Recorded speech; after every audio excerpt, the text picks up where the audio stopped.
5 behind-the-scenes facts about Bullet Train. Hey guys, today we're going to list 5 behind-the-scenes facts about Bullet Train. Let's get right into it. Number 1. Brad Pitt's former stunt double is directing. This is not the first time director David Leitch and actor Brad Pitt have collaborated. David Leitch first met Brad Pitt when he doubled for him on the set of David Fincher's Fight Club in the late 1990s. The experience was so positive that Pitt quickly recommended him for the same role in Gore Verbinski's The Mexican. But within a day, Leitch totaled 2 El Caminos on set during a driving stunt.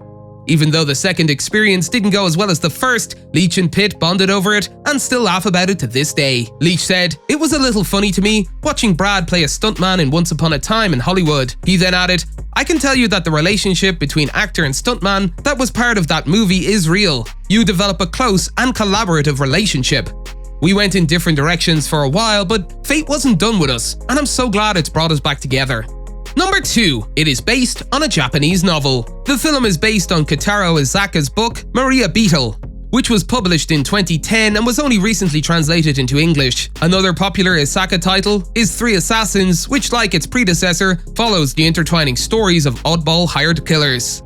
Kotaro, on the other hand, embraced the mostly Western cast and highly stylized hyper-neon setting that can be best described as Japan-adjacent.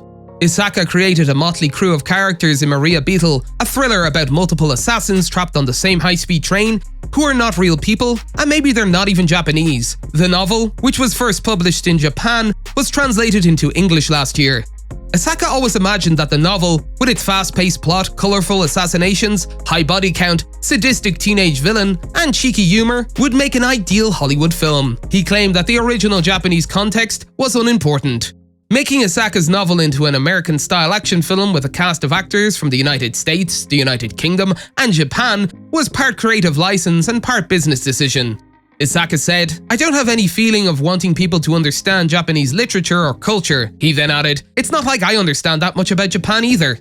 Number 3. The actors desired that the audience care about these sociopaths. Bullet Train is undeniably an action film, but its cast and crew worked hard to make it more than just a fluff piece with flashy fight scenes. They took care to create multi-layered characters with motivations that the audience could understand, even if they were all pretty bad people in some ways. Brian Tyree Henry, who plays Lemon, told Entertainment Weekly, "We wanted the audience to really care about these sociopaths." He then added, "I know it sounds crazy, but we wanted you all to really care about them, to care about their relationship and that they stuck together." Director David Leitch agrees, saying, "You can go on a longer journey if you have that empathy. They're never going to be redeemable, and that's fine." He then added, "The moral of the tale doesn't allow them to be, but you can go on a longer journey and have more fun and enjoy the ups and downs and get some of the feels that you would never have if you were just completely detached from them." While each main character is an anti-hero in their own way, the audience feels itself taking sides and rooting for them, despite traits that would be considered undesirable in real life. The cast and crew's approach to fleshing out characters as three-dimensional individuals, rather than simply pawns in a fight scene, allows the audience to be more fully invested in the story. Number 4. The flashbacks had a specific creative function. The majority of Bullet Train takes place over the course of one night as a locomotive travels from Tokyo to Kyoto.